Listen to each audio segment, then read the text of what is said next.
नमस्कार दोस्तों। आज की हमारी कहानी है सबक सिखाना ज़रूरी था। आज सुबह से काम करते करते देवकी जी बहुत थकावट महसूस कर रही थी, इसलिए थोड़ी देर के लिए टीवी के सामने बैठ गई और बड़े शौक से अपना पसंदीदा कार्यक्रम देखने लगी। दिन भर के काम से थोड़ी देर के लिए समय निकालकर टीवी देखना उन्हें बहुत अच्छा लगता था। उनके पति रमाकांत जी वहीं पास में ही बैठे अखबार पढ़ रहे थे। अभी उन्होंने टीवी देखना शुरू ही किया था कि अचानक टीवी बंद हो गया। देवकी जी यह देखकर चौंक गई कि उनकी बहू सोनिया के हाथ में रिमोट था। उसने ही टीवी बंद किया था। देवकी जी ने हैरानी से पूछा, क्या हुआ बहू, टीवी क्यों बंद कर दिया? तभी सोनिया ने कड़कती आवाज में कहा, माँ जी, सारा दिन आप टीवी देखती रहती हैं, मालूम भी है कि बिजली का बिल कितना आ जाता है। तभी अखबार को चेहरे के सामने से हटाते हुए रमाकांत जी बोले, बहू, ये कौन सा तरीका है अपनी सास से बात करने का? अब क्या वह टीवी भी नहीं देख सकती? तभी उनकी बहू ने कहा, बाबूजी, ये तो उनको भी मालूम है कि बिजली का बिल कितना आता है। आप तो सारा दिन बस अखबार में ही खोए रहते हैं और माँ जी सारा दिन सुबह से शाम तक टीवी देखती रहती है। हमें तो अपने बच्चों का भी सोचना है। आज से यह रिमोट मेरे पास ही रहेगा। यह टीवी सिर्फ शाम को ही चलेगा। मैं खुद ही आपको रिमोट दे दूंगी। यह कहते हुए सोनिया रिमोट लेकर अपने कमरे में चली गई। देवकी जी तो सदमे से जैसे पत्थर ही हो गई थी। उन्हें अभी तक विश्वास नहीं हो रहा था कि जो कुछ भी उन्होंने सुना वह हकीकत था या कोई सपना। तभी रमाकांत जी ने उनके कंधे पर हाथ रखा तो देवकी जी की आंखों से आंसू बह निकले। उन्होंने अपने पति को कुछ कहने के लिए मुंह खोला ही था कि तभी रमाकांत जी ने देवकी जी को चुप रहने का इशारा किया और खुद कुर्सी पर आंखें बंद करके गहरे सागर में गोते खाने लगे। वे सोचने लगे कि बेटे और बहू में बदलाव तो बहुत पहले काफी दिनों से महसूस कर रहे थे। उन दोनों का बिना मतलब के खिजना, बेवजह चीखना और चिल्लाना तो अब रोज की ही बात हो गई थी। बेटे ने एक दो बार उन्हें इशारे में भी कहा था कि यह मकान उनके नाम कर दे और रमाकांत जी भी यही सोचने लगे थे कि बाद में भी तो यह सब कुछ बेटे बहू का ही है, फिर अभी क्यों नहीं। लेकिन फिर जब वह एक दिन अपने दोस्त से मिले तो उन्होंने सलाह दी कि वसीयत जरूर बनवा लो, लेकिन मकान पहले अपनी पत्नी के नाम लिखवाना, उसके बाद अपने बेटे के नाम। अपनी पत्नी का बुढ़ापा खराब मत कर देना। कम से कम आपके बाद इज्जत की दो रोटियां तो मिलेंगी। तुम्हारी पत्नी को उन्होंने ऐसा ही किया था क्योंकि उनके दोस्त ने ही सलाह दी थी, जो उनकी समझ में आ चुकी थी कि औलाद का असली रंग देखना है तो एक बार झूठ बोलकर देख लो कि तुमने मकान उनके नाम पर कर दिया है।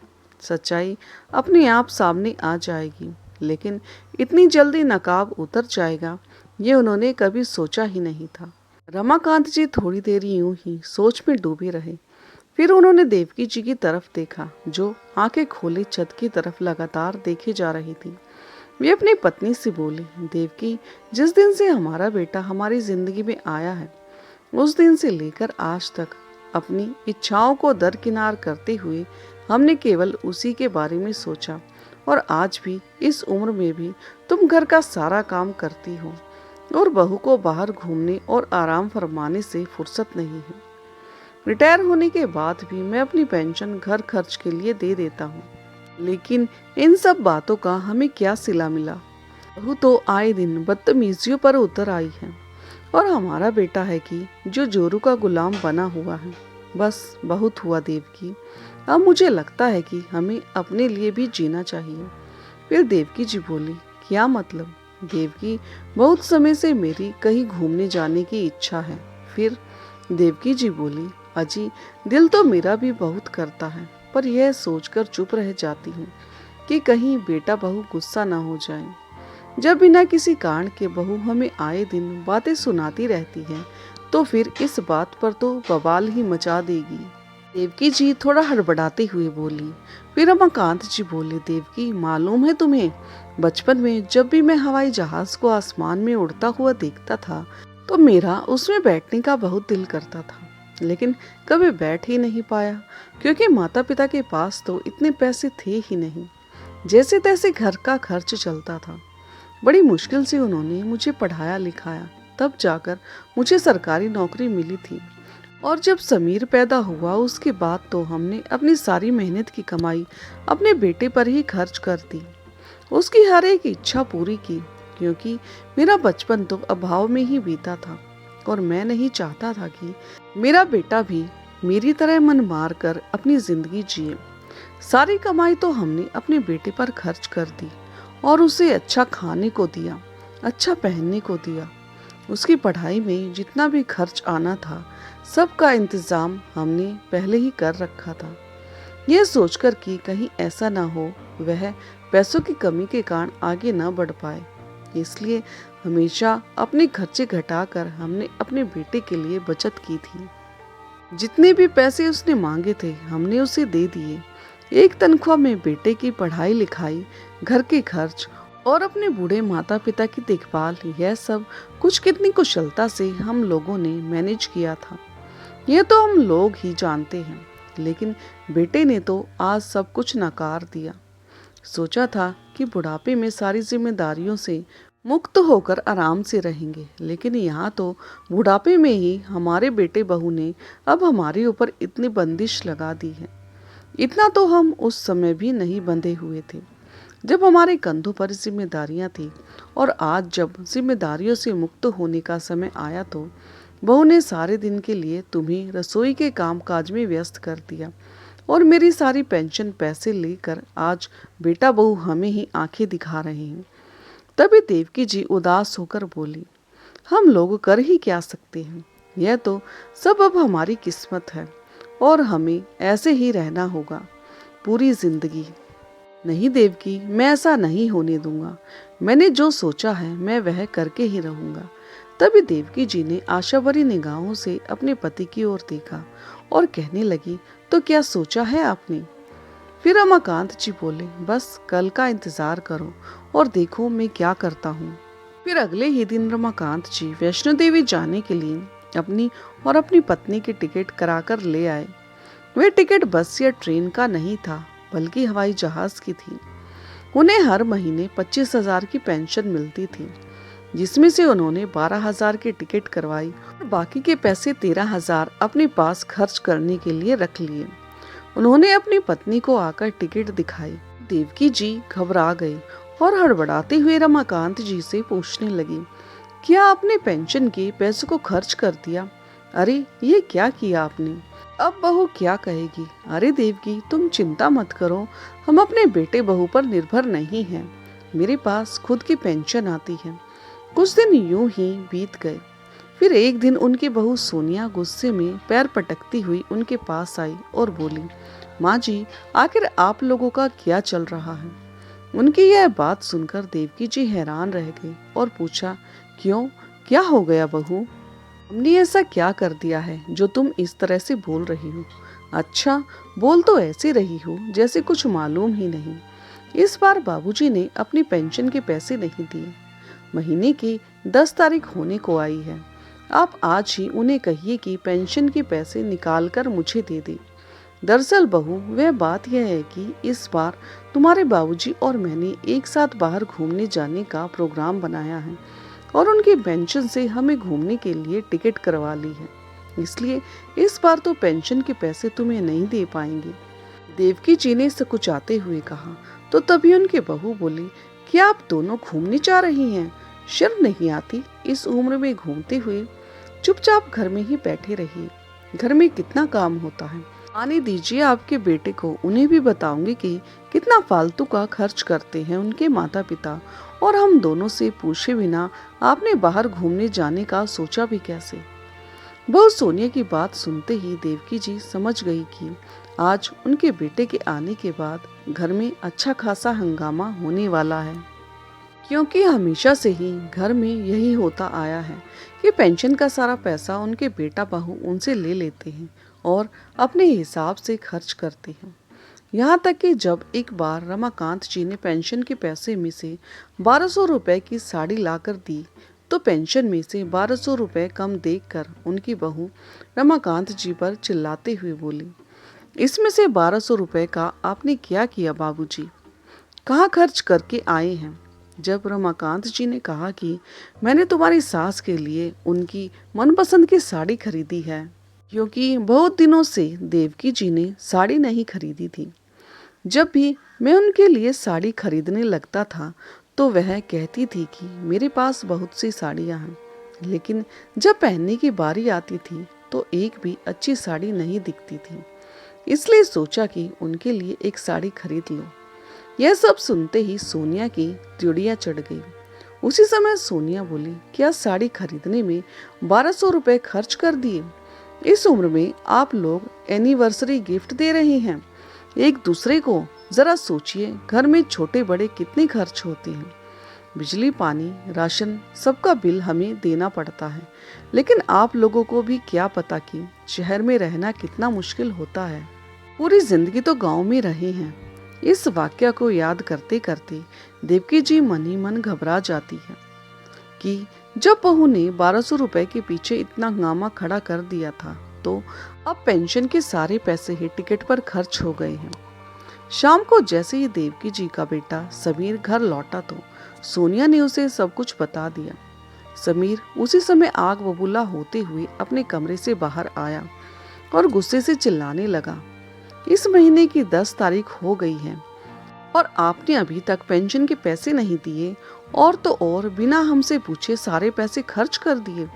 अब इस महीने के राशन का खर्चा कैसे चलेगा, और इतना फालतू का पैसा खर्च करने की जरूरत ही क्या थी। बुढ़ापे में घूमने का शौक चढ़ा है आप लोगों को।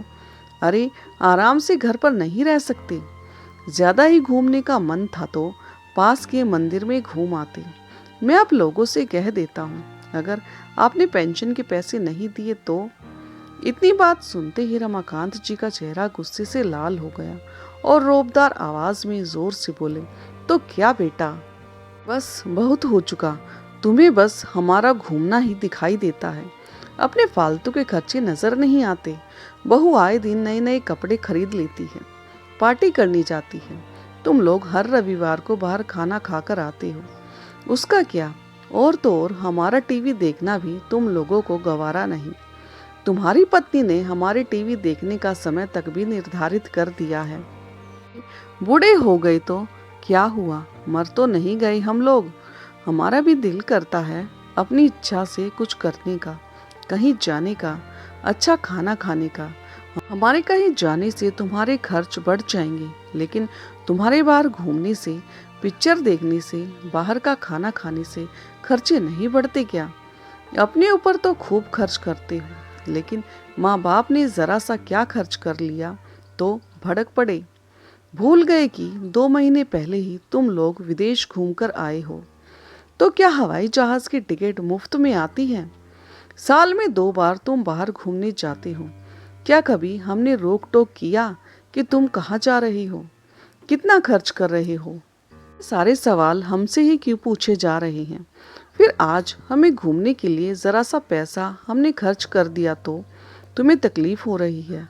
फिर समीर बोला, पिताजी, अपने घूमने के लिए मैं आपसे पैसे मांगकर नहीं खर्च करता हूँ, खुद पैसा कमाता हूँ और उन पैसों से हम लोग घूमने जाते हैं। तो बेटा, मैं भी अपनी पेंशन के पैसे से ही घूमने जा रहा हूँ, मैंने भी तुमसे पैसे नहीं मांगे। अपने पिता का यह जवाब पाकर समीर गुस्से से तमतमा गया और बोला, ठीक है बाबूजी, अगर आपने घूमने जाने का प्लान बना ही लिया है तो इतनी बात समझ लीजिए कि इस घर में रहते हुए मैं आपको फोकट का नहीं खिलाऊंगा। खर्चे के लिए पैसे तो आपको देने ही पड़ेंगे, नहीं तो आपको रोटी नहीं मिलेगी। मेरे पास इतना पैसा नहीं है कि आपको फालतू का खाना भी खिलाऊंगा और आप लोगों के घूमने फिरने का खर्च भी। इतना कहकर समीर अपने कमरे में चला गया। तभी उनकी बहू सोनिया बोली, कभी सोचा भी है कि आपका बेटा दिन भर कितनी मेहनत करता है और फिर तो पैसे घर के लिए लेकर आता है। हम कुछ दिन विदेश क्या घूमने चले गए, वह आपको दिखाई दे गया, लेकिन यह नहीं दिखाई देता कि आपके 2 पोते हैं। उनके भविष्य के लिए भी कुछ पैसा बचा कर रखे, बस पैसा उड़ाने में लगे हुए हैं। इस बुढ़ापे में अब कहीं घूमने जाने की जरूरत नहीं है। चुपचाप घर पर ही रहिए और घर की रखवाली करते रहिए और वैसे भी इस उम्र में बाहर घूमने जाएंगे तो घूमने के चक्कर में कहीं बीमार होकर आ गए तो मैं आप लोगों की सेवा नहीं करूंगी। फिर पड़े रहिएगा एक कोने में। क्यों बहू, घर में रहकर तुम्हारी सास क्या दिन भर काम नहीं करती? बाहर घूमने जाएंगे तब तुम्हें लगता है कि वह बीमार हो जाएगी। रमाकांत जी की बात सुनते ही सोनिया भी मुंह फुलाकर अपने कमरे में चली गई।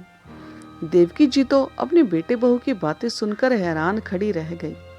उनकी आंखों में से आंसू निकल कर आए। उन्हें समझ नहीं आ रहा था कि क्या करें। थोड़ी देर बाद देवकी जी अपने पति रमाकांत जी से कहने लगी, सुनिए जी, घूमने जाने की बात पर तो घर में हंगामा खड़ा हो गया। मुझे लगता है कि हमें अपना प्लान बदल देना चाहिए, नहीं तो बेटा बहू घर में हमें रोटी भी नहीं देंगे। घर में रहना ही मुश्किल हो जाएगा। बातें सुना सुनाकर हमें जीते जी ही मार देंगे। तभी रमाकांत जी बोले, तुम चिंता मत करो देवकी, मेरे होते हुए तुमसे कोई कुछ भी नहीं कह सकता। जितना कहना था कह लिया। यह लोग जब विदेश गए थे तो कम से कम 4-5 लाख रुपए का खर्चा करके आए थे और हमारे थोड़े से खर्च करने पर भी कलह शुरू कर देते हैं। यह न्याय आखिर कब तक सहन करते रहेंगे? हमें कभी ना कभी तो बोलना ही पड़ेगा, वरना हम इसी तरह समझौता करते ही रह जाएंगे। अगले दिन सुबह सुबह जब देवकी जी रसोई में चाय नाश्ता बना रही थी तो सभी लोग नाश्ता कर रहे थे। देवकी जी ने अपनी बहू और बेटे की तरफ देखा तो उनके चेहरे पर अभी तक गुस्सा सवार था। न तो वे किसी से बात कर रहे थे और न ही किसी से नजरें मिला रहे थे। रमाकांत जी अपने घर के माहौल को अच्छी तरह समझ रहे थे। जैसे ही नाश्ता खत्म हुआ तो रमाकांत जी ने देवकी जी से कहा, देवकी, अब हम लोगों ने घूमने जाना है तो चलो, तुम्हें 2-3 नई नई साड़ियाँ दिलवा देता हूँ और अपने लिए भी कुछ अच्छे से कपड़े खरीद लेता हूँ। बहुत दिनों से मैंने अच्छे कपड़े नहीं खरीदे हैं। अब घूमने जाएंगे तो पुराने कपड़े नहीं पहनेंगे। देवकी जी के इतना बोलने की देर थी कि उनके बेटे बहू तो पहले से ही भड़कने को तैयार बैठे थे। सारी सीमाएं लांघता बेटा समीर बोला, बाबूजी, अब हम आप दोनों को अपने पास नहीं रख सकते। अरे, आपने तो सारी हद ही पार कर दी। आप अपना रहने का इंतजाम कहीं और देख लीजिए। सारी शर्म तो आपने बेच खाई है। अब बुढ़ापे में आप घूमने जा रहे हैं। हमसे आपकी यह हरकतें बर्दाश्त नहीं होंगी। फिर रमाकांत जी ने कहा, बेटा, हम अब अपने रहने का इंतजाम कहीं और क्यों कर लें? यह घर हमारा है, इसे हमने अपनी कमाई से बनवाया था। और तो और इस घर की ज़मीन भी मैंने अपनी मेहनत की कमाई से खरीदी थी और इस हिसाब से यह घर मेरा हुआ ना। लेकिन बाबूजी, आप बोल रही हैं कि आप यह मकान मेरे नाम कर चुके हैं। नहीं बेटा, मुझे अच्छी तरह से याद है कि मैंने वसीयत में क्या लिखवाया है। वह तो भला हो मेरे दोस्त का, जिसने मुझे यह सलाह दी थी कि मुझे जीते जी अपना मकान अपने बेटे के नाम नहीं कराना चाहिए। और अच्छा हुआ कि मैंने मकान तुम्हारे नाम नहीं किया, नहीं तो हमें बेघर करने में तुमने एक पल की भी देरी नहीं की होती। एक बात कान खोलकर सुन लो कि मैंने और तुम्हारी माँ ने जिंदगी में खूब इज्जत कमाई है और अगर तुम लोग मेरी या तुम्हारी माँ की बेइज्जती करोगे तो यह मुझे बिल्कुल भी बर्दाश्त नहीं होगा। इसलिए आज मैंने फैसला किया है कि तुम ऊपर की मंजिल पर शिफ्ट हो जाओगे और अपनी गृहस्थी अलग बसा लो और मुझे हर महीने की पहली तारीख को किराया दे देना या फिर कोई दूसरा मकान भी ढूंढ सकते हो। वह तुम्हारी मर्जी है, मुझे उससे भी कोई एतराज नहीं है।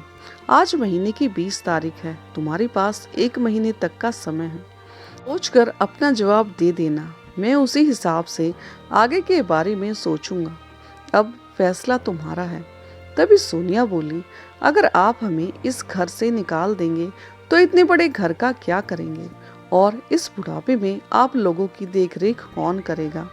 हम आपके बहू बेटे हैं, आखिरकार हम ही तो आपके काम आएंगे। तभी रमाकांत जी ने कहा, अरे अभी तो हम लोगों के हाथ पैर चल रहे, तब तुम्हारा यह हाल है। अगर अपने पैसे खर्च करने ही हैं तो अब हम तुम लोगों का रौब क्यों सहन करें? और जब हम पूरी तरह से तुम्हारे ऊपर निर्भर हो जाएंगे तब तो तुम हमें भूखे ही मार दोगे। रही बात बुढ़ापे में गुजारा करने की, तो इतना बड़ा घर है, इस घर में 2 किराएदार आराम से बिठा सकते हैं और काम वाली बाई मिलना कोई मुश्किल बात नहीं है।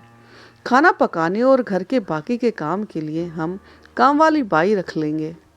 अपनी पेंशन से हम अपना बुढ़ापा मजे से काट सकते हैं। तुम हमारे बुढ़ापे की चिंता मत करो, तुम अपने बारे में सोचो। यह बात सुनकर समीर और सोनिया दंग रह गए। चलो देवकी, हम शॉपिंग करने चलते हैं, कहते हुए रमाकांत जी ने अपनी पत्नी का हाथ पकड़ा और वो बाजार चले गए। रमाकांत जी का यह जवाब सुनकर उनके बेटे और बहू के पैरों तले से जमीन ही खिसक गई। उन्हें यकीन नहीं हो रहा था कि उनके पिताजी ऐसा भी कुछ कर सकते हैं। शाम के समय वे अपने लिए अपनी पसंद के कपड़े खरीद कर ले आए। उन्होंने देखा कि उनके बेटे बहू का मुंह मायूसी से भरा हुआ था, लेकिन उनकी बहू सोनिया ने अब शांत रहना ही उचित समझा। उसे समझ आ गया था कि यदि अब वह कुछ कहेगी तो उसके ससुर जी 2-4 बातें उसे और सुना देंगे। अगले दिन रमाकांत जी और देवकी जी को हवाई जहाज में बैठकर वैष्णो देवी की यात्रा पर जाना था, जिस कारण वह बहुत खुश थे, क्योंकि वह पहली बार अपना हवाई जहाज में बैठने का सपना पूरा करने जा रहे थे। सुबह के समय वे दोनों तैयार होकर अपना बैग लेकर जैसे ही बाहर निकलने लगे तो अपने बेटे और बहू को आवाज देते हुए कहा कि हम 10 दिन के लिए बाहर जा रहे हैं, 10 दिन बाद आएंगे, तब तक तुम अपना इंतजाम कर लेना। इतना कहकर वे दोनों एयरपोर्ट के लिए निकल गए। एयरपोर्ट पर हवाई जहाज को देखकर वह अंदर ही अंदर बहुत खुश महसूस कर रहे थे और अपनी पत्नी से कहने लगे कि जहाज तो सच में बहुत बड़ा होता है। जब आसमान में उड़ते हुए देखा था तो ऐसा लगता था कि यह बहुत छोटी सी चीज है, लेकिन आज सामने से देखने में पता लगता है कि यह असल में कितने बड़े होते हैं। जब वे दोनों वैष्णो देवी पहुंचे तो वहां पहुंचकर उन्होंने मंदिर में दर्शन किए और फिर आसपास की जगह पर घूमने निकल गए। देवकी जी उन्हें कहने लगी कि वाकई यह दिन हमारी जिंदगी के सबसे अच्छे दिन हैं, जब हमें एक दूसरे के साथ इतना अच्छा समय बिताने के लिए मिल रहा है। फिर रमाकांत जी बोले, देवकी, हम बूढ़े हो गए हैं तो क्या हुआ, मान तो हमारे दिल में भी है, बुढ़ापा आने के साथ हमारी इच्छाएं मर तो नहीं गई ना। कांत जी की बातें सुनकर देवकी जी के चेहरे पर मुस्कान आ गई। अच्छा खाने की इच्छा, पहनने की और घूमने की इच्छा तो हमारे दिल में भी है, लेकिन आजकल के बच्चों को लगता है कि बुढ़ापा आ गया है तो जिंदगी ही खत्म हो गई है। यह तो भगवान का शुक्र है कि अभी हमें पेंशन मिलती है। आज इसी पेंशन के दम पर मैं अपने बच्चों के सामने बोल पाया हूँ, लेकिन मुझे तो उन माँ बाप के बारे में सोच सोच कर चिंता होती है जो सब कुछ अपने बच्चों पर लुटा देते हैं और बुढ़ापे के लिए कुछ भी अपने पास नहीं रखते। कैसे वह लोग अपना बुढ़ापा काटते होंगे जब उनके बच्चे एक एक चीज के लिए उन्हें मोहताज कर देते होंगे। वैष्णो देवी तो बहुत दूर की बात है, हमारा बेटा तो हमें आज तक पास के मंदिर में भी नहीं लेकर गया। खैर छोड़ो इन सब बातों को देवकी, हम यहाँ आराम से कुछ दिन बिताएंगे और फिर घर जाएंगे। देखते ही देखते 10 दिन बीत गए। उसके बाद जब वे लोग घर वापस आए तो उन्हें देखते ही समीर और सोनिया तुरंत उनके पास दौड़ते दौड़ते आए और उनके पैरों में गिर गए और बोले, बाबूजी, हमें माफ़ कर दीजिए, हमसे गलती हो गई। आपको जैसे इस घर में रहना हो आप वैसे ही रहिए, जहाँ आपका घूमने का मन हो वहाँ घूम कर आइए, लेकिन हमें इस घर से मत निकालिए। हम इस घर को छोड़कर कहाँ जाएंगे? आप तो जानते ही हैं कि मेरी तनख्वाह कितनी है। अब उसमें से मैं मकान के किराए के लिए पैसे निकालूं तो हम घर का खर्च कैसे चलाएंगे? फिर सोनिया बोली, माँ जी, आप ही बाबूजी को समझाइए ना कि हमें इस घर से जाने के लिए ना कहें। अब से घर का सारा काम मैं ही करूँगी, आप बस बैठकर आराम फरमाइएगा और जी भर के टीवी देखिएगा। रमाकांत जी को अब यकीन हो गया था कि उनके बेटे बहू को अक्ल आ गई है, अब वह उनके बुढ़ापे की जिंदगी में दखल अंदाजी नहीं करेंगे। तो उन्होंने कहा कि ठीक है बेटा, अगर तुम इस घर में रहना चाहते हो तो मेरी भी एक शर्त है, मैं अपनी पेंशन के पूरे पैसे तुम्हें नहीं दूंगा, कुछ पैसा मैं अपने पास रखूंगा, क्योंकि बुढ़ापे में मेरे और मेरी पत्नी के भी कुछ खर्च हैं। हमारी दवाइयों का खर्च तो चलता ही रहता है, कभी ब्लड प्रेशर की दवाई तो कभी डायबिटीज़ की दवाई तो कभी जोड़ों के दर्द की दवाई। और बार बार मुझे तुम्हारे आगे हाथ फैलाना अच्छा नहीं लगता। अपने ही पैसे के लिए मैं तुम पर मोहताज हूँ, यह मुझे मंजूर नहीं। तो फिर समीर ने कहा, नहीं पिताजी, आप यह कैसी बातें कर रहे हैं? आपको जैसा ठीक लगे आप वैसा ही करना। फिर समीर ने सोनिया से कहा, सोनिया, तुम यहाँ खड़ी खड़ी क्या कर रही हो? जल्दी से जाओ और माँ और पिताजी के लिए चाय बनाकर ले आओ। माँ और पिताजी लंबे सफर से आए हैं, थक गए होंगे। इतनी बात सुनते ही रमाकांत जी मुस्कुराने लगे और मन ही मन सोचने लगे कि आज अगर उन्होंने अपनी और अपनी पत्नी के आत्मसम्मान के लिए यह निर्णय न लिया होता तो पहले की तरह आज भी उन्हें मन मारकर गुजारा करना पड़ता। कभी कभी जिंदगी में अपने लिए कुछ कठोर निर्णय लेने भी पड़ते हैं। थोड़ा सा स्वार्थी बनने में भी कोई हर्ज नहीं होता। यह तो दुनिया है, ऐसा तो चलता ही रहता है और दुनिया तो कुछ ना कुछ बोलेगी ही। लेकिन अगर अपने हाथों में पैसा है तो हमें अपनी इज्जत बनाकर रखनी चाहिए कि हमसे कोई कुछ ना कह सके, और अपने पैसों के दम पर हम अपनी जिंदगी को आत्मसम्मान के साथ जी सकें। तो दोस्तों, आपको ये भावुक और प्रेरणादायक कहानी कैसी लगी और कहानी का कौन सा हिस्सा आपके दिल को छू गया, कमेंट करके ज़रूर बताएं। और हाँ, यदि चैनल पर नए हो तो चैनल को लाइक, सब्सक्राइब और शेयर करना ना भूलें।